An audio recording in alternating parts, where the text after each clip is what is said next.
વડોદરામાં શાળા તરફથી પ્રવાસ લઈ ગયેલા અનેક બાળકો હરણી બોટકાંડમાં મોતને ભેટ્યા। ત્યારબાદ ગુજરાત સરકારે તમામ સ્કૂલો માટે પ્રવાસની નવી ગાઈડલાઈન જાહેર કરી હતી। ત્યારે હવે રાજ્ય સરકારે સ્કૂલ પ્રવાસનને લઈ અને મોટો નિર્ણય કર્યો છે। હવેથી સ્કૂલ પ્રવાસ દરમિયાન યુનિફોર્મમાં સજ્જ 2 પોલીસકર્મી સાથે રાખવા પડશે। એટલું જ નહીં, પ્રવાસમાં વિદ્યાર્થીઓ હશે તો મહિલા પોલીસકર્મી સાથે રહેશે। આ ઉપરાંત સ્કૂલ મેનેજમેન્ટે પ્રવાસ અંગે સ્થાનિક પોલીસ સ્ટેશને પણ જાણ કરવી પડશે। વડાપ્રધાન મોદીએ ડીજીપી અને આઈજીપી કોન્ફરન્સમાં કરેલા સૂચન પર અમલીકરણ કરાશે।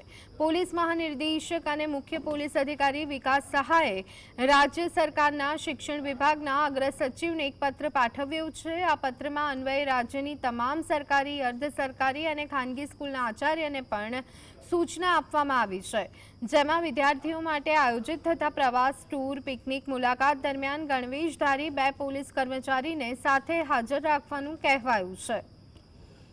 તો આ ઉપરાંત સ્કૂલના આચાર્યએ પણ ઉપરોક્ત કામગીરી માટે સ્થાનિક પોલીસ સ્ટેશનનો સંપર્ક કરવો પડશે।